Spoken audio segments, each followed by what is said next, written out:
Wait, did you press record? Mm-hmm. I'm just making sure that you didn't just minimize.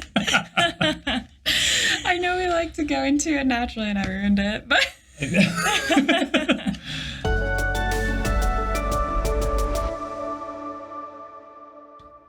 Well, so I only follow 2 people on my YouTube, and it's us and Sydney Cummings. And so she posts a video every day, so sometimes I have to scroll a little bit to find ours. But yeah. I don't even know if I have a YouTube account. I mean, I'm for a while. Yeah. I watch them all the time, but every time, if I want to, like, can't you upvote them or something? Or you can like. Comments? Yeah. Like. You can also dislike, which is awesome. But the comments, can you... I don't even know. Can you upvote you can't comments? comment on it or like or dislike without having an account. So if I ever want to do one of those things, I'm like, I should just create an account, and then I never do. Yep. Right. Maybe I will now, so I can subscribe to this. We'd be happy to have you as a subscriber. Definitely. Also, welcome to The Wardrobe. This is the Who You Know podcast. I'm Rylan Deemer. And I'm Elisa Wilde. And our guest today is Jenn Pribyl. Jenn, we are so glad to finally have you on the show. Happy to be here. It was a struggle to get you on. It's been a busy summer. Yeah. So tell us a bit about that. Like, why are you busy? This summer has been a lot of post-COVID events, and a lot of family events. And then part of it is because now I have a boyfriend, and so now I have double the events that I normally have. He's kind of similar to me, where he's pretty family-oriented and has a lot of family events, and so I feel like it's just a new balance I need to find. But this summer specifically has been a lot of COVID weddings that got postponed. So I think 3 of our weddings so far have been vow renewals. Because they got made during COVID. Yeah, okay. So, I went into this year thinking I wouldn't actually have that many weddings. I love weddings, but I was pretty excited for a little bit more of an open schedule. And then a lot of those last minute invites, well, not really last minute, but where you don't have the save the date, so you're not really planning on it until you get that invite for the vow renewals. But they're still lots of fun because they need a wedding day too. Yeah. I was going to ask if they're still comparable to like a normal wedding. Yeah, it feels exactly the same, except they call it a vow renewal. Okay. And you don't get as much of like a lead time to like prep for it. Yeah. It's like, here's the date and it's happening. It's like, 4 weeks, we got another event. Really? Well, I think they're supposed to send wedding invites that usually say like 6 weeks, but that's if you send a save the date. Yeah. I guess. That's faster than I thought it was. And you had something this weekend, right? Yes, this weekend. So I'm also, been part of the busyness is because I'm the maid of honor in a wedding in this November. And so it's been a few events for that too. This weekend was her bachelorette. So did you plan the bachelorette party? Yes. Oh, that's Is this awesome. your first time planning one? Well, other than my sister. Okay. So it's the first one for a friend, which is a lot different than I thought it'd be, because for a sister, you kind of know what she wants. And like, it's pretty easy to be like, what do you want to help me plan this? And I had my other sister to co-plan it with me. Yeah. So this one was a bit harder because she's, a friend from high school. So a couple hours away, and I was kind of like the sole one planning it, but a couple of her friends that she sees more often now helped me quite a bit. So that was good. nice. And she knew what she wanted to. We did a party bus. And okay. Oh, cool. The only part to plan was we got together beforehand for pizza and some snacks and everything. Okay. And I'm guessing you have to plan like the morning of like brunch type stuff of the wedding for too? the wedding. Yeah. That's actually a good question. I should probably see if that's a thing, because for Heather's wedding, I think it was the moms that did that. Oh, okay. Heather's friend or my a older sister. Okay. So she would have been the only other wedding that I was a maid of honor for. Okay. But yeah, so I should probably check into that. Well, I don't even know. I'm like, if someone asked me to be a maid of honor for something, I wouldn't know what that, the first step. Yeah. Because first of all, I don't think I've ever been to a bachelorette party, so I'd have to figure out like what even would happen. Yeah. And then I've been to very few weddings just Really? to see like, even if I had to plan my own wedding right now, it'd be like I don't know what happened. Yeah, I feel like it's, even if you've been to a lot, it's just really dependent on the bride and what they want. So, I mean, you get a little bit of an idea of what generally happens, but for example, this bachelorette was a lot more casual than a couple others that I've been on, where they were a lot more planned out and had, you know, typical bachelorette games where maybe they ask the fiance, you know, what's your favorite part about Elisa, you know, or whoever the bride. But yeah, so I feel like even if you've been to a lot, it's kind of a learning curve. Like, how should I be the bridesmaid for this bride? Yeah. What does she want from me? But well, yeah, because you've been a bridesmaid a handful of times, right? A lot. Quite a few, yeah. Do you have the 27 dresses? No. Like in the movie? Not quite. Actually, I haven't been too many times. I think 3 other times. Oh, okay. I mean, that's quite a lot. Well, that's it, yeah. And like you go to so many weddings, I'm always imagining like, oh, she's probably a bridesmaid. Like, she's probably a bridesmaid. And so I'm imagining like 20 since I've known you, and it's not. No, I think just 3 other bridesmaid, but like a lot of the weddings I go to are family weddings. Oh, okay. So it you know, if you just go to a friend wedding where you're not really close with the couple, then you don't know very many people at the wedding, or I don't know. Usually I end up leaving sooner at those type of weddings. But I always feel like with family or close friend weddings, it's almost like you're, other than the planning up to the event, it's almost like you're a part of the wedding party because you stay the whole time and you have a lot of fun because you know most of the crowd. So yeah, that's kind of fun that you say that, because I went to a friend's wedding and eventually like people started leaving. I look around, I'm like, all right, I think it's like family left. I think we should leave. Yeah, and that always varies by the wedding too, because some of them, like, everyone stays till the end. I forget whose wedding it was, but I was at one wedding last year, or no, it wouldn't have been last year because of COVID. I can't remember when it was, but everyone left by like 10. And I was like, that was unusual for any There's wedding probably I've a been secret to. after party, right? Yeah, maybe. I don't know. You didn't get invited to. Yeah. Yeah. I have heard of that, though, where afterwards they go to the bars. And I would rather just stay at the reception longer and then go home. Yeah. Well, I went to a wedding in Chicago like a month or 2 ago, and their wedding reception ended at like, I think it was like 10 or 11 p.m. So like the venue was closing up. And so it was either stay behind and like help clean or, you know, bounce and hit the bars. And that's what we ended up doing. So I think it kind of depends on like where you're hosting it as well. Yeah. Yeah, and I wonder if it depends on like traveling. Like, what if it was in your hometown, but you have all your friends and family from all over the country come? Yeah. And so like they probably booked a hotel, they can stay as late as they want. Whereas like if you just live right nearby, you're like, okay, well, I guess I'm gonna leave now. Like, I got things to do tomorrow. I gotta drive home. Yeah. So are like most of your, sorry, were you saying something? No. Okay. I felt like I was cutting you off. That's okay. But are most of like your friends and family, are they from like rural areas or? Yes, mostly. Other than my work friends. Sure. Pretty much all are from a rural area. Well, of course, everyone that I grew up with, because my town's like 300 people. Oh, that's tiny. Yeah. That's so tiny. So I guess it's not even a town. It's technically a village, is 300 people. And we were consolidated with another town for school. And so together the towns had about 1,000. But I only graduated with 17, which I think you know, but I'm not sure. Oh, that's so small. Yeah. I love it. What did you graduate with? I'm like picturing kittens because I'm thinking of small things. But my graduating class was like 144. And I didn't grow up in a big area, but that's like a different magnitude. Yeah, like a lot of people would call 144 pretty small. Yeah.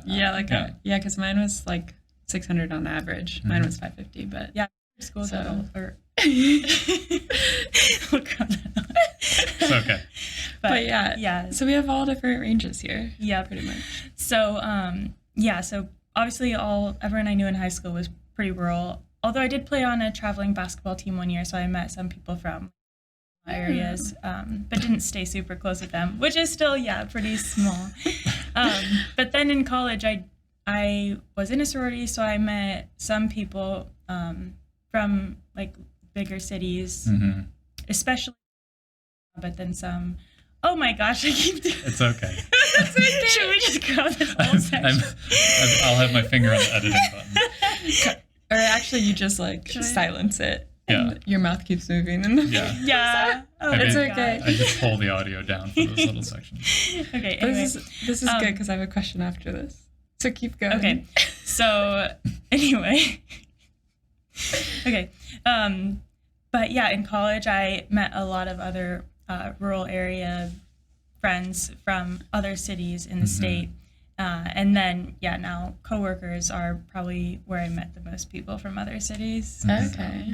Well, because what I was wondering is like, you grew up in a small town, I guess, village. Well, what constitutes a town? Do you know? I don't know. Oh, okay. I just know that. I'd say we're at a village when we're Interesting. talking like 300 Yeah. people. Yeah. So if you grow up there, like, what makes you, and now you live in a city. So I'm wondering, like, did you always know that, like, oh, someday I'm going to live in a city, or I'm always going to be here? Or, like, when was that, like, turning point of, like, I'm going to have a job in a city? Was that, like... Well, yeah, that's a great question, because I don't think I ever really wanted to live in a city. Okay. And so, my college city was medium-sized, actually probably considered a small city. And so even being there, when I got the job offer to the slightly bigger city, I was not sure about it. I was I think, this size city is as big as I want to go. I don't know if I want to be in the larger city. So I was a little nervous about it at first, but I'm not nervous enough that I would want to turn down the job. Yeah. Well, I guess what made you nervous? Just because it's a city? Just, nothing really made me like actually scared nervous. Just will I enjoy it? I kind of, I like the open space. I like the small town feel. I like friendly people. And so you just not knowing what to expect. It was the nervousness. But I actually loved it way better than the college city because it's just a lot easier to get around, but it still has that small town feel because, it's a medium-sized city. It's not a New York or an LA. So. Yeah. And I found like even when I used to live in Chicago, there's still like that Midwest friendliness. Yeah. That is kind of just throughout this entire region. So I think where we live now is like a nice mix between like the space that you get from living in a rural area and like that friendliness that is still present in the Midwest. Yeah. And also like the excitement of city stuff. Yeah. Well, and I grew up here like my whole life, so I haven't really like ventured out to see what other cities are like. But like I feel like I lived in different parts of the city, and so I've had like two different experiences from like my growing up versus after college too. And so just that has made me appreciate cities more because like before I lived in like a suburb and it was your normal suburban life. But. I agree with that though. Like I started out not really in the suburbs, but on the border. And then when I moved downtown, it was almost like a whole new city, you know? Yep. And now that I'm back out here closer to the suburbs, it's like closer to, I think I enjoy that more than the downtown, even though downtown was fun, but it's more similar to a small town, you know, like where everything's a bit more spaced out. Yep. You've got your lawn, so you've got your green space. Yep. So I do like that. Did you have any challenges when you moved to the city at first? No, not really. I think I've always been, even though I was from a rural area, I've done a lot of traveling even since when I was younger. So I think a common struggle with like rural area moving to the city would be like not used to all the people, not used to like the diversity and just like, you know, some of the different groups that you don't always get in a small town. But I feel like I had a lot of exposure to that already by just from like traveling. So was that travel that you did on your own or?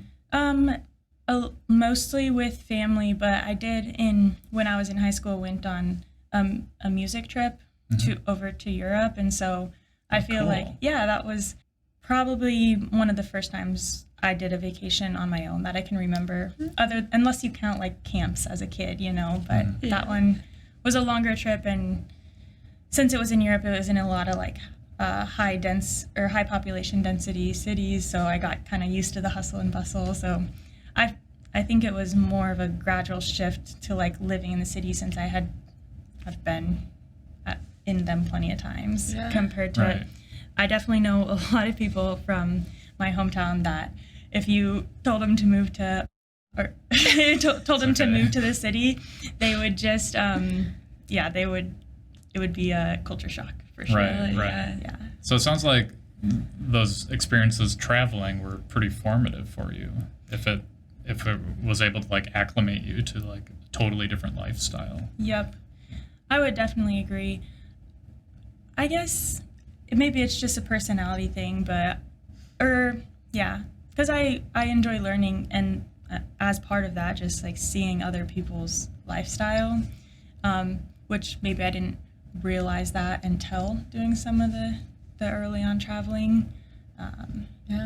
So it made me know how much I love traveling. It made me like just appreciate other people's lifestyles a lot more. Mm-hmm. So, I mean, you've done a lot of traveling.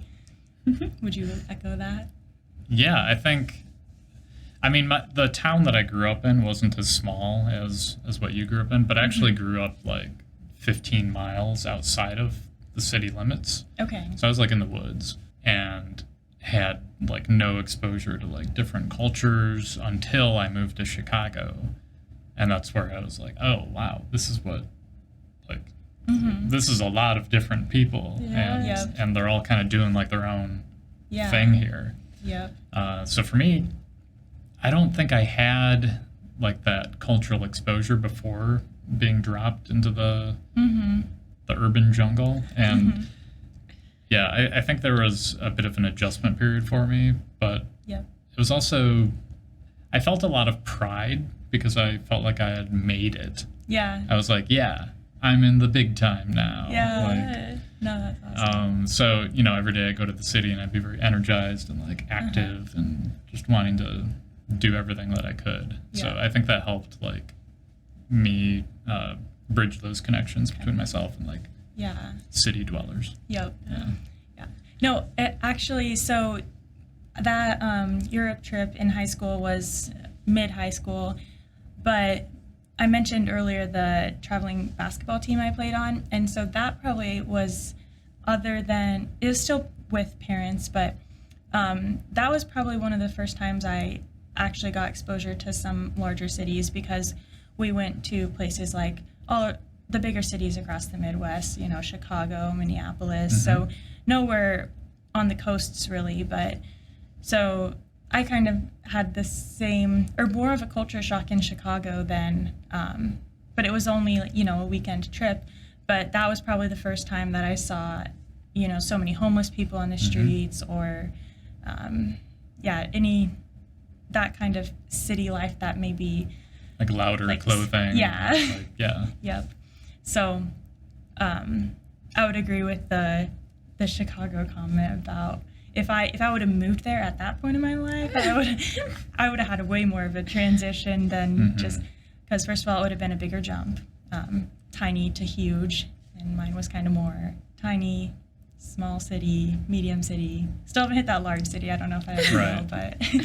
Yeah, I feel like you mentioned kind of like personality too. I feel like maybe both of you are more like open-minded, or like you take on change better maybe, or like you'd make the most of the change. Would you agree with that?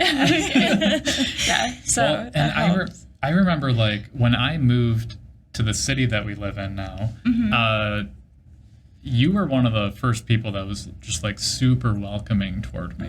And that meant a lot. And that's the person that I tend to be like when I'm established in a group. I tend to be the person that's like looking for like the outsiders who are just like waiting for the invitation, So I really appreciated that. That made like a huge difference in my adjustment to living here. So thanks. That makes me happy to hear. And I think we share that trait though. So. I would agree with that though. I try to be welcoming for sure. It's but it's easier to be welcoming to someone who seems very friendly. So I would admit that I'm sometimes not great at being, welcoming or inviting people into the group if they are, less outwardly friendly. But it was easy to loop you in the group. It's probably just more work. Like you try so much, Yeah. and they're just like, "Well, I give up." Like, Yeah. sorry. Yeah. Yeah, I get intimidated. I'm like, okay, you don't have to come. But you'll have lots of fun if you do. Yeah, but you should. Yeah. Well, I remember it took me a while to myself get acclimated. I feel like I had plenty of opportunities when I first started working that people were like, "Oh, we're doing this, but I just never did. And sometimes it was because I was busy, but sometimes I think I was just too scared to hop in. Yeah. Which was a mistake because as soon as I hopped in, it was great. Yeah. I did a year where I said yes to every invitation. That Really? was awesome. Oh yeah. my gosh. Highly recommend it. What if they overlapped? Yeah. Did that happen? I don't recall it happening. Okay. Okay. This was That's also a while lucky. ago. So. Okay. Did you feel overwhelmed ever for being too busy? No? Do you ever feel overwhelmed from being too busy? I do, yeah. It's actually funny you say that because I've kind of made a personal goal recently to get better at saying no, because I feel like I haven't hung out with some of my closer friends as much as I want to, and I've been sacrificing that time for people that I'm not as close with just because of not saying no. And I'm like, I need to get better at saying no, but I also want to get better at saying yes to the things I want to do, because I don't like the feeling of being so busy that you're not even enjoying the things that you're doing. Yeah. You need to take a step back, smell the roses. So what's going through your thoughts and feelings when you say yes to something that is maybe borderline? What is that internal? Oh, you mean that I maybe would not be super excited to go to, or that I'd rather go to something else? I suppose maybe just the expectation that you should go, but and sometimes that's a good thing because you end up having a lot of fun. So sometimes it pushes you to do things that you should have done. So, but sometimes that feeling is it's important to make others happy, but you should also be making yourself happy. So I feel like I need to be making that balance a little bit better. Maybe sometimes think too much about making sure I go to this event because otherwise so and so would notice and not be happy. But so is it a sense of, because I heard two different things there. Mm-hmm. Is it a sense of duty to meeting an expectation, or is it you not wanting to disappoint someone, or some mixture? Yeah, I'd say a mixture, not wanting to let them down and wanting to be there for them in certain cases, and then in certain cases more of a I feel like I've committed to this, or I kind of have to, I feel like I should be there for them. Yeah. So how do you think it'll feel when you start saying no? I think I feel like I might not be good at it. So it depends if I actually do it. Okay. Because lots of times, like I said, when you end up going to that thing or that event that you were tempted to not go to, you end up being super happy you went because you kind of rekindle with that person that you haven't seen in a while, and then you're happy. But one example is I had a friend from college, and it was her wedding. It was a vow renewal again, and it was also my cousin's bachelorette on the same day. I really felt that almost sense of commitment or whatever to the old friend. I should go to her wedding. And then I ended up deciding to go to the bachelorette just because those are people that I see at least a couple times a year for family events. Probably some of the cousins that I'm closest to. They're all about my age. There's 5 girls in that family, so it's lots of fun. But that was where probably the first no I said, because my initial instinct was, oh, I have to go to this wedding. I can't go to the bachelorette. And then I was like, actually, I think I should say no to the wedding and switch those priorities. So I think I don't want to start saying no to events when I have nothing else going on. I just want to make sure that if I have conflicts, I pick the one that means the most to me instead of picking the one that I feel like obligated to go to. Yeah. Right. Like in that situation where you have two things going on, if I was in that situation, I'd feel so stressed. Yeah. Do you get that? Yeah. I asked Wade like multiple times if it was bad that I wasn't going to the wedding. Yeah, I would be getting confirmation from other people too. Yeah. But yeah, I was going to say, like, do you have any, I'm assuming it's happened more than that one time. Like, do you have any advice that you think helps people through that type of decision of two big things to choose between? The best I can think of is actually advice from Wade, and it's like just Wade is your boyfriend. And yeah, Wade is my boyfriend, and basically just choose one, and if you feel disappointed, you know you actually wanted the other one. Yeah. So just like after you make the decision, pay attention to your feelings more than you normally would. Yeah. And I feel like in that instance, when I was like, yeah, I need to go to the wedding, and I felt myself be disappointed that I'd be missing the bachelorette, I was like, okay, obviously that one is more important to me. And it's people I'll see more in the future compared to people I saw more in the past. So kind of that dynamic too. Yeah, because my mom would probably always say, like, write a pro and con list of each. And I'm like, well, obviously there's going to be pros and cons of each. That's why I'm debating this. But yeah, you just have to weigh them. Writing out the list might help you weigh them, I guess. Yep. But if you already know the pros and cons, it's more. Well, yeah, I feel like I kind of followed that advice indirectly when I was buying my new laptop because I had two. And every time I was like, this one is better, I couldn't get myself to buy it because I don't think I really wanted that one. And so it took me like 1 or 2 weeks to finally convince myself, I'm not buying this one, so I might as well just buy the other one. Yeah. I think I picked up on that when like we were texting about it because I was like, no, this one's better. And you were like, but. And then I was like, all right, she's just going to go the other one. Yeah. I think that's important, though, is just paying attention to some of your like tendencies that it's easy to just ignore about yourself. But like if you're always procrastinating to do something, like procrastinating to buy that means you don't actually want to buy it. Yeah, that's a good point. I'm trying to think of what else I'm procrastinating. Yeah. Like what other decisions do I need to change? Yeah.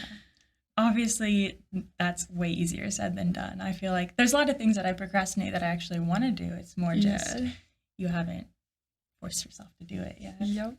So what are these things that you're putting off?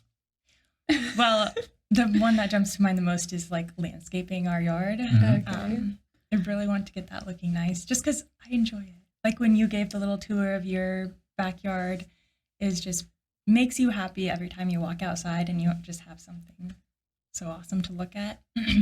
And it makes you less stressed too, because I feel like right now I look out at all of our weeds and I'm like, I need to do that. True. But we're making progress. We got 2 little corners of the landscaping done. So cool. Better than Step nothing. at a time. Yep. Yeah. It means so much to have like the plant life outside. That was something that I was missing, like living in Chicago or like when I was living in an apartment here. I wasn't getting like any nature, and it makes such a big difference in like my own well-being. I definitely agree.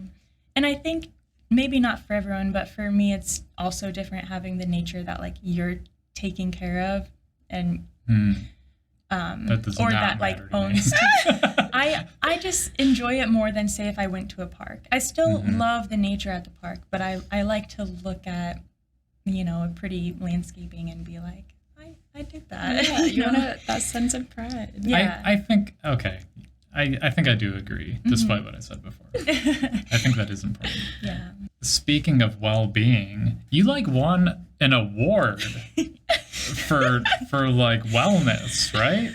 I did. That's awesome. So I think when I like first learned about that, I thought it was like strictly about exercise, but there's more to it, right? So can you go through like what is wellness? I can try. I might need to see if you remember. I was going to say, I hope she knows. Yeah. But I'm not sure. I'm not an expert because before I got that award, and Elisa is to thank for that because I seriously think that the only reason I got that award is because she's so nice. And she had such a well-written nomination that it was just perfect. I think there were a lot of other people that are just as awesome, but she did better with the nomination. Do you have that?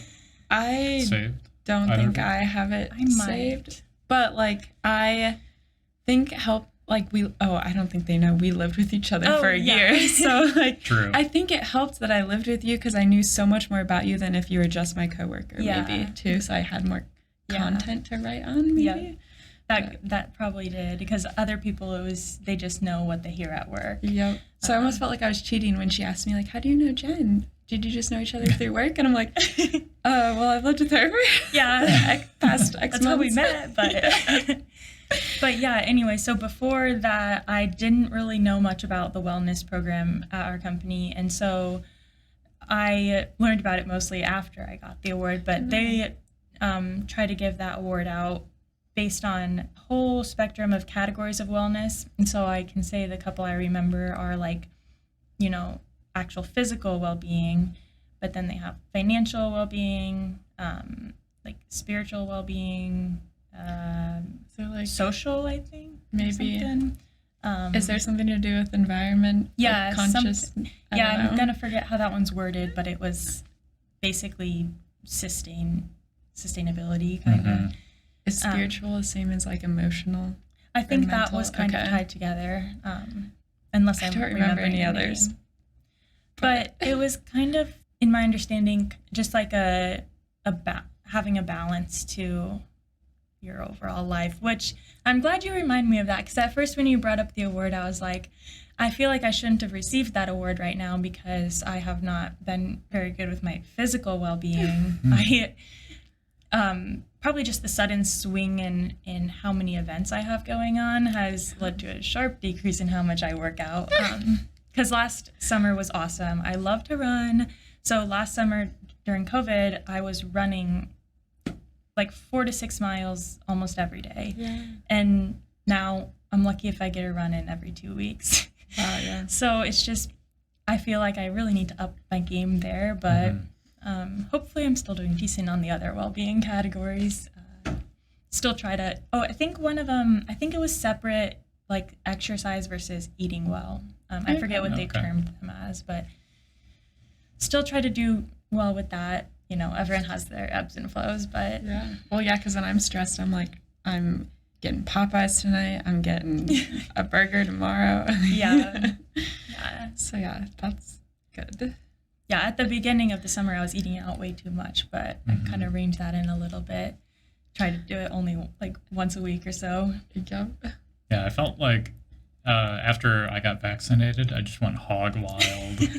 Yeah. Which was fine because I ended up doing a lot of other like healthy choices afterward. But yeah, I understand like the summer lifestyle. Well, I think that's important though. I eat way too much sugar, and for a while, I think this was way back in college or maybe right after college, I tried to cut out sugar pretty much entirely, and then I would find myself like binging on it, which is not healthy. And so I think it's important to let yourself enjoy the things that you know are kind of like your kryptonite. So I still eat way too many sweets, but I try to do it with control.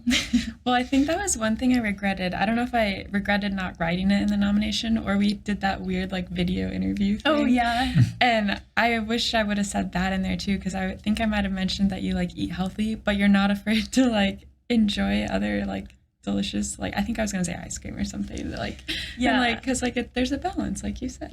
Yeah, I think just learning the hard way, it's an important balance for me personally. Some people are way better at it because some people stick to strict diets or even like I was thinking strict regular diets, but even do special diets like keto or anything like vegan or anything like that. And kudos to them because I cannot do that.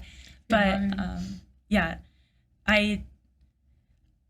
when I kind of realized I can't cut out sugar entirely, I basically decided I should try to cut it out of anything that's not intentionally like a sweet, intentionally unhealthy kind of. Mm-hmm. So now I try to pay a lot of attention to added sugars in like processed foods or because a lot of bread has added sugar in it and spaghetti sauce and stuff like that, where I'm like, now I want to try to at least eat healthy meals and then have those little splurge dessert moments. Go get a cookie or some ice cream. I did a 1 week sugar fast. Oh, really? And it blew my mind how many products have a ton of added sugar in it that you wouldn't expect. Oh, man. Yeah. Like even like healthier kind of granola stuff is not as healthy as what you might think. Yeah. So it involved like a lot of like checking the labels to make sure that it wasn't like just loaded up with some sugar to make it more palatable. Especially breakfast foods. Even cereals now, you can't get very many cereals that have less than 12 grams of sugar in the box. And so I tried to just avoid it entirely and just eat eggs. You know, I eat eggs like every day. And even like peanut butter too. A lot of peanut butters will have added sugars. And so, yeah, it's in a lot of stuff. It's a lot, yeah. Do you guys ever like track what you eat on like an app or something, like calories, but not only just calories, but like fat versus like your macros? The macros. Have you ever done that? I have. Ever concerned? Okay. I try not to do it too often. No. Yeah. I do it if I have like a specific goal in mind that I want to meet by a certain date. But I've probably done it like 3 times, and it's just a lot of work. To like track everything. So you've done it too? Yeah, and like I'm good for like a week, and after that I give up. Yeah. Trying to keep track of it all. Yep. I think it's because I snack too much. So like every time I go get a snack, I'm like, now I have to log it. Like, Which is not a bad thing to snack a lot. As long as you're eating like somewhat healthy snacks. Yeah, and sometimes just like the act of needing to like log it, you're like, is it really worth doing the snack? Because I have to look it up. Yeah. Or like when I make a dinner, like I did this for eggplant parmesan. And so then I'm like, okay, well now I have to type in every ingredient and look at what pasta sauce I used today versus like last week I used a different one. And so like that got really annoying that I couldn't just click on my normal recipe if I used a different ingredient. Yeah. The nice advantage though, I might need to mess with our speaker in a second, but the advantage I thought to doing the app for a period of time is that it got you like to understand what the general calorie count of different like food types are. I agree with that, yeah. So like that helped me like figure out, pasta is always gonna put me in like a what do you call it when you're like over your baseline calorie intake? I don't know what it's called, but it's gonna put you like in a weight gain situation as opposed to like other foods where you can like run at a deficit if you want. Yeah, I was gonna say the exact same thing because I did it like early college probably, and I was really meticulous about it. So I would pay attention to the macros, but I also looked really closely at the micros. And so I learned like a lot about what, fruits and veggies have what nutrients in them. And I just like having that knowledge now. But I haven't tracked it since then because it's so much work. Yeah. Well, so like I used to eat eggs. And one of the reasons I stopped eating eggs was because my fat content was always so large. And I felt like every morning I typed the eggs in and I'm just like, maybe that's why. But now I've like kind of gone back the other way because I just started buying eggs again and eating them in the morning because they're healthy. They fill me up. Like, I don't know. But I did have a problem in high school where all I did was pay attention to the calories. Oh. And like I tracked everything I ate for like a year in high school. And people thought, I don't know what people thought. None of my friends said anything. I think my parents thought it was weird, but it wasn't like I had an eating disorder either. I would still eat whatever. It's just I would always track it kind of to see. So then I guess my friends did know about it because I feel like sometimes at the lunch table they would say, how many calories is this? And then I would like guess and I would be pretty close because I just did it so much. Well, that's the other benefit too. If you are just talking high level calories, I feel like before that tracking, I didn't realize how many calories are in some foods, and kind of the opposite is true too. Like I didn't realize how some foods have so few calories. Yeah. Like if you eat spaghetti squash, it's like 60 calories compared to if you just eat spaghetti, I don't even remember the parts. Yeah. So that paying attention to the calories alone is definitely still a benefit of tracking. Spaghetti squash is so good too. That's like one of my favorite dishes that Jenn makes sometimes. Oh yeah. Is this like spaghetti squash with ground beef and seasoning in it. I feel like we do it like once a month. Yeah. It's so good. I agree. Can I ask you, do you have like some listen, I want wellness tips, but I'm gonna focus you a bit if that's okay. So let's say I let's say I'm the kind of person that doesn't get any cardio in ever. Mm-hmm. Like all I do is lift weights and that's it. Because I don't like cardio exercises. Mm-hmm. Is there a way that I can get my cardio in without leaving the house and without buying equipment? Let's see. Try to brainstorm. Like, because the first one that comes to mind is just stairs. Oh. But That's okay. Because I honestly, at work, I used to take the stairs. Oh, yeah. And no matter how in shape I was, I would always run out of breath by the time I got to floor 7. And I was always just so disappointed. But anyway, so I feel like stairs would be the obvious answer. But if you got bored with that, it depends how much you hate cardio.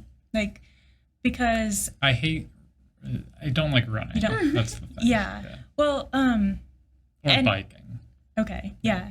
Well, even in the home workouts, I haven't done them in quite a while, but Elisa does those videos, and I forget the name of the person who does them. Yeah, I did Sydney Cummings for a really long time. Yeah, you don't do them anymore? Not recently. Oh. We are open to sponsorships. but yeah, videos like that, I've never done her, but I use the Nike Training Club app sometimes, and there you can filter them down for like strength training versus more cardio intensive. And so those usually consist of, I don't know, like burpees or like jump squats or, things like that where it's kind of more of a muscular workout, but it gets your heart rate up so much that it definitely counts as cardio. But do you enjoy that type of workout? Is a jump squat where you squat and you're like holding a thing and like you jump and throw it? You don't need to hold anything. Yeah, that's a variation of it. I think there's a ton of variations, but I did that for the first time this weekend. Oh, really? So, yeah. So yeah, you're already on your way to doing cardio. Okay, cool. But I guess if you also don't like those kind of workouts, the only other thing that just popped in my mind is some of those video games. Like you love video games. You could get. I mean, you said not buying equipment, but so. But your VR, you could get games. But yeah. I already have equipment. Yeah. So that's good.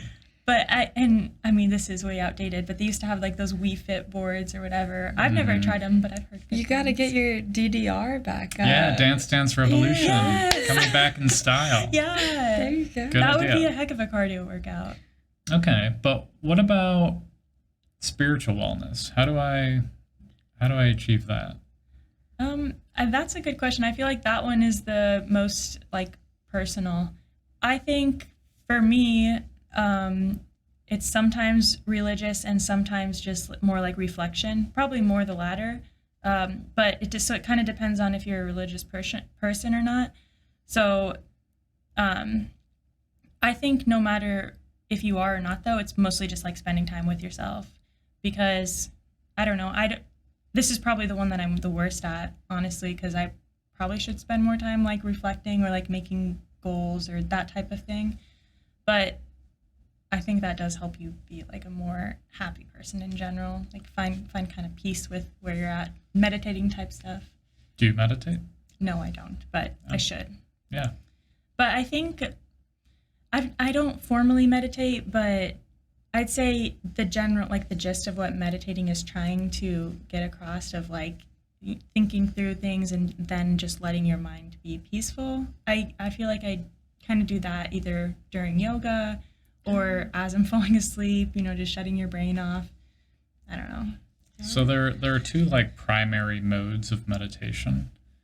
In the one mode, you're trying to basically let your mind do whatever it wants, and you kind of just like let that all go by, and then you like disconnect from it, right? Mm-hmm.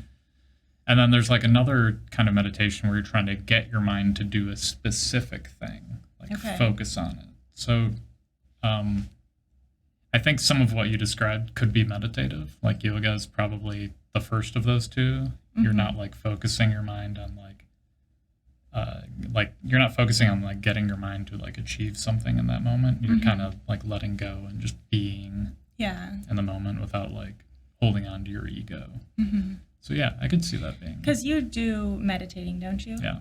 When you meditate, do you use an app or something to guide you, or is it mostly? I usually do guided meditation, but not always. Okay. I generally meditate when I go to bed, like before I fall asleep. Okay. Because it helps me with falling asleep. Usually for that, it's a more like focused meditation. And recently I've started doing a third eye meditation where like you look at your third eye point and try to like see through it. Okay. When I meditate during the day, it tends to be more like what you do during yoga and kind of like exiting the ego, not trying to get the mind to do anything, just trying to get it to like not trying to get it to not think, because that's counterproductive, but reaching a point where you're not thinking and you're just existing. Yeah. And that I tend to use guided meditation for that. Do you use, so I've only tried the free sample that work gave us once, but do you use anything like Headspace or? I use Headspace. Okay. For me, I think it's not as important like what program you use. For me, what's important when it's a guided meditation is whether or not I like the person's voice. Like, it has such a big impact to me. Yeah. Like, I think our company has like, it's like every Monday a guided meditation thing, but I just couldn't do it because the person's voice didn't work for me. Okay. Now that is a bad voice, but if I'm trying to meditate and like the voice is at all, I don't know, not like absolutely perfect for it, then it just doesn't work for me. And Headspace happens to have a really good. Really? Yeah. Andy, if you're out there, your voice, bro. I know what you mean though, because I've never done any like guided meditation in person, but I used to go like at my university, they had, the workout classes, and with it came yoga. And so I would go to those every once in a while. And I just loved this one instructor because at the end of her yoga class, it was almost like a mini meditation for just like 5 minutes or less, where you would just be laying in that like on your back pose. And she would just like talk, and I loved her voice. And since it was not virtual, like using an app or YouTube or anything, you can't recreate it, but I'm like, I wish I could go back to her class. And so, yeah, it's definitely certain voices are very calming. So kudos to those people. Well, you had mentioned the Netflix series too, and I did start that. Oh. My goal is to do one every night, and then I kept finding myself staying up so late, and I'm like, no, I just need to go to bed. And so, but I need to force myself to do it because I do think it's beneficial. Yeah. Well, it's probably better to get a full night's sleep than to. Really? Yeah. But maybe it needs to help me fall asleep too. Yeah. But yeah, because those are like a little longer, like 25, 30 minutes. So sometimes I'm like, I don't have time to sit here right now. But yeah, actually, and we might have talked about this on the podcast before, but I think it's worth repeating that if you have not meditated in the past, there are lots of proven benefits to it. And I think the Netflix Headspace, like, what's it called? Like intro to meditation I don't remember. Something. I just searched Headspace. Yeah, search Headspace on Netflix. It's a very good like intro program. It'll teach you the basics of how to get into meditation, and I highly recommend it. Try to fit it in tonight. I do think that's the hardest part of like the whole spiritual wellness thing. Is it's the easiest in my life anyway, it's the easiest one to brush to the side because it's hard to make time for things like meditation or yoga or whatever else you're doing, or like going to church or whatever you do for your spiritual wellness. It's like usually for me anyway tends to fall to the bottom of the totem pole, even though like you just said, there's proven benefits. It's just as important as all of your other well-being. So it's important to like consciously move it up. So I need to take my own advice and start doing it more often. Yeah, and I feel like everything that you just mentioned under that spiritual umbrella, it feels like it has like the fewest like short-term issues if you like cut it out. Like if you, I don't know, skip church on a Sunday or something, there's not a lot of blowback from that. Yep. But like I guess like the upside you don't get from any of these until you've been doing it for like a long time. So like for meditation, like you might feel some immediate effects, but like to get like like kind of the ongoing long-term effects, you really need to stick with it for a long time. Yep. Be meditating like 3 or 4 times a week. Yeah. I feel like, he said, like, I felt like the number 20 is coming to me. I don't know if it's 20, like, sessions or 20 weeks where you will start to, like, really see. At least in the first episode, that's what he said. But I do feel like even though you don't see any negatives right away of not doing it, just like the benefit of it builds up over time, the negatives of not doing it kind of build up over time. Like if I always know I need to like take a step back and focus on that a bit more if I'm starting to feel anxious all the time. Because which is probably right now in my life, probably because I've been so busy, I've been putting that to the side. But like if I get to the point where I'm always like just on edge about like what do I need to do next, I feel like that's when I know I really need to prioritize this. True. One question still on well-being is, you said you used to run like 4 to 6 miles a day. How did you like start to know you liked running, or like how did you start running 4 to 6 miles a day? That's a good question. So I was a runner in high school, but more like, well, not sprint, but middle distance, 400, 800. Okay. So I guess at that point I would have never imagined running like 4 to 6 miles. I didn't even want to run 1 mile. Yeah. But then in like college, when I was just trying to find a workout routine, was probably when I realized I enjoy running the best. Mostly because I don't really like working out around other people very much, unless it's more like a group class or something. But when you're just in a gym, and I find it very like stressful in a weird way to be, is that person going for that machine? Like, so I still do that sometimes, go to the weight room, but I just would way rather run. I love being outside. I feel like it's almost meditative, where like I usually either think and end up like coming up with an idea, or my mind just kind of clears for an hour and then I feel a lot more relaxed afterwards. So all those things, I just kind of realized I like running. I actually hate running, but I always love how I feel after running. It's like an addiction. Yeah, kind of, yeah. Endorphins. Yeah, but it's like the first bit of the run sucks. When I'm out of shape and I get back into running, it sucks. But I always feel more energized afterwards. I always feel a bit more relaxed. Like I might be a bit sore, but that'll go away. Good feeling. Yeah. But then like last summer, I usually like to have a goal, and I think that's why I've been a little worse this summer, is I never really set that goal of what I want to do. In prior years, that had always been like, building up distance for this half marathon or for this 10K or whatever else. But then last year, the reason I did the 4 to 6, with all the events canceled with COVID, I just decided that was the good amount of time. You should be working out for about an hour. And so I set my goal as like speed up my 6 mile time as fast as I can. Yeah. So that was kind of where that one came from. So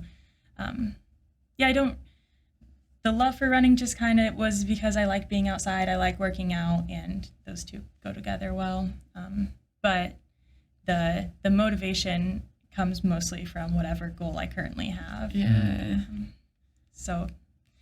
Yeah, motivation's a tricky one for anything, not just working out. Mm-hmm. But I like the way that I view it for exercise specifically is it costs me, like I've got like a bar of motivation, and I can spend it on so many things, right? And it costs me 3 motivation or whatever to go to the gym. But the next 5 days, I get +1 motivation from going to the gym today. So like, I feel like over time, it's definitely like a net increase. I just got to make sure that I've got enough like motivation in my bucket in order to get me to the gym in the first place. And then the days after that will be better because I'll be getting those +1s. Yeah. I like that analogy. I'm thinking about my exam I have to now, and I'm like, everything. with my exam, it's taken all my motivation, but like, the reason I want to get done is like through the roof motivation. Yeah. So that's a good analogy or like way to picture motivation. I agree.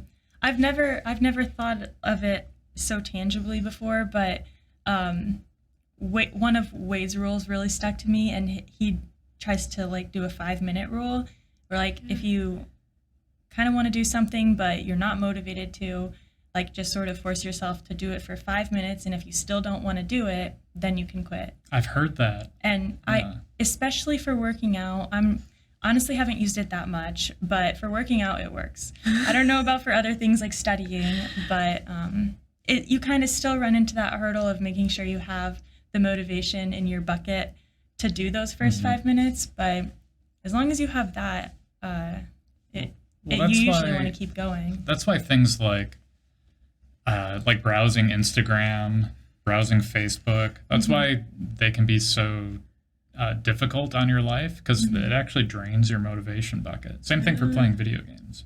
Like you can only do so much, and then you might not have enough to go to the gym, right? So you got to be careful with those things that get your dopamine receptors to You answered my next question. I was going to ask why it drains your motivation bucket but that makes sense. Yeah, and you can do things like browse Facebook to the point where your dopamine receptors downregulate, and then like the other things in your life become less enjoyable. So it's like this is the cutest thing. Oh, Audrey, I'm so happy when you joined the podcast. I bet you can't see her, but she's here. Probably can't see her on camera, but she's so beautiful. I don't know where to put my hands when she's here. They're just kind of hanging. If you rest them on her, she'll be cool with it. Great. It feels like heavy. Is that too heavy? No, she's fine. She doesn't seem too bugged by it. I like rest my arm on her when I sleep. So, really? Yeah. Oh. She's fun to cuddle with. She's a good cuddler. Very good. Unlike my cat. She is top tier. Yeah. Our dog Otis is a huge cuddler. And I don't know if I knew you had a dog. Yeah, actually, I shouldn't say our dog. It's Wade's dog. Okay. Since I live with him, it counts as mine. And I think I'm about to get Are you the favorite favored? spot. I think we might be tied or I'm slightly behind. Do you think it's because you're still working from home and he leaves? That's what I joke. I'm like, well, maybe if you want to go back to work. True. But it's funny because even though I do think I'm moving up on the favorite list, Wade might still have it by an edge. But do your cats have a cuddle preference versus a play preference? So Jen seems to be better at getting Audrey to play than I am, but I'm pretty good at getting Heartbeat to play. Okay. But I'm definitely her favorite. Okay. Audrey will find me no matter where I am in the house and always loves to be on me. And we had that instant love at first sight thing when I saw her in the adoption center. So yeah, she's always been very bonded to me. Aww. And then Heartbeat seems to prefer Chen, which is good that we've each got our own favored definitely. Beast. Then they don't fight over each other too. Right. Yeah. They both get lots of attention then. Yeah. So then are you the cuddle or play favorite? Definitely cuddle. Yeah. So that's why I think we go back and forth in favorites depending on Otis's mood. If he wants to play, Wade's the favorite, and if he wants to cuddle, I'm the favorite. See, now that you're talking about this, so Jackson will only play with me in the middle of the day. He'll bring me toys. He'll never bring Dan toys to play with. But he'll cuddle with Dan the second I leave the apartment. He hops in Dan's lap. And when Dan leaves, Jackson sometimes finds me, but the weird thing is he cuddles with him on the couch. He never cuddles with anyone on the couch ever. He'll never cuddle with me on the couch. As soon as I'm out the door, he's cuddling with Dan on the couch. I'm like, what the? As soon as I came here today, Dan sends me a picture. They're cuddling on the couch. So you're play and Dan's cuddle. That's what I think. I had never thought about this distinction between the play favorite and the cuddle favorite. Yeah. This is opening my mind to a whole new aspect of beast human relationships. Yeah. Yeah. And it's funny because I feel no matter which one you have, you want the other, because it sounds like you wish you could cuddle more. And I love cuddling with Otis, but I get so mad if I throw the ball and he won't go get it. I'm like, just play with me. I think Dan might feel that too. This morning, so when Jackson was a kitten, he would bring us little balls in our bed and want us to throw them. And he hasn't done that in so long, and he just started it again a week ago. And like 2 nights ago, I woke up, there's a ball under my back. So I didn't even know he brought it up to me in the middle of the night. I was sleeping on it. But last night, there was one on the bed. So when I woke up, I saw it. And Dan's like, can I do it? Can I do it? Like, he wants to be the one. He's like, I want Jackson to fetch my ball. Yeah. Because he never does. Uh-huh. But yeah, it's cute. Wait, so he actually fetches it? Like, he brings it back? Yeah, I should send you. I jealous. sent Annie 3 different videos. He fetches everything. He'll fetch the balls. He'll fetch ribbons. Like, we have, like, really? strings. And then he'll fetch the stick with a toy on the end. He'll fetch the whole thing and bring the stick back to me.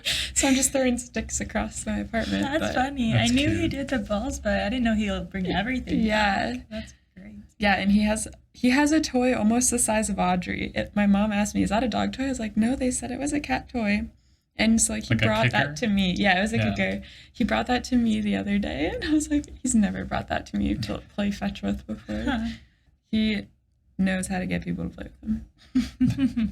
Can we get a time check? 7:24. Oh, I think we're about at time. Are you hungry? Are you feeling hungry? Hungry? You mean, not really, honestly. Okay. Did the charcuterie do it?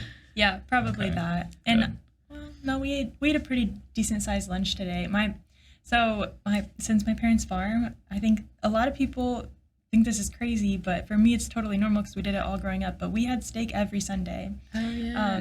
That sounds good. Yeah, so we had steak today, and so I ate plenty for lunch. And then I had some leftover cookies from the party yesterday, so we were snacking on those all afternoon. So between that and then the charcuterie, I'm pretty set on food. Nice. Okay. Are you getting hungry? I'm so hungry. Yeah. What are you gonna have tonight? That's why I was like, time check, because my stomach is... Yeah. I don't know. We'll have to figure it out.